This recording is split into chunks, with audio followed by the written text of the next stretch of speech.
လောက်ပဲကြိုးစားမအောင်မြင်ဘူးလို့ဖြစ်နေတဲ့သူတွေရှိလားတကယ်လို့ကိုကဘလောက်ပဲကြိုးစားနေတယ်ကိုယ့်ရဲ့ business ကိုလုပ်ထားကြနေပြီဒုံ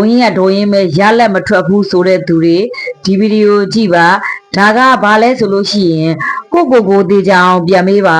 ကိုကတကယ်အောင်မြင်ချင်တာလားတကယ်ချမ်းသာချင်တာလားတကယ်ကိုယ်ဆိုင်ကိုဒီထက် level နောက်တစ်ဆင့်တက်ချင်တာလားဒီလိုမျိုးကိုတေချာအောင်ပြန်မေးပါကိုကတော့ဗဇက်ကတော့အောင်မြင်ချင်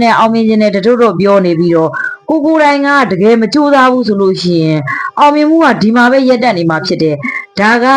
ကိုယ့်ရဲ့ဆိုင်ကိုယ့်ရဲ့ business ကသူ့ဟာသူရက်နေတာမဟုတ်ဘူးကိုကရက်နေတာပေါ့နော်တကယ်အောင်မြင်မှုကိုရှာခြင်းနဲ့တကယ်အောင်မြင်ခြင်းနဲ့ဆိုတဲ့လူတွေက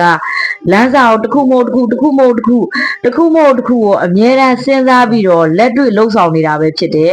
ဒါကြောင့်ဒီဗီဒီယိုကြည့်နေတဲ့မိတ်ဆွေတွေက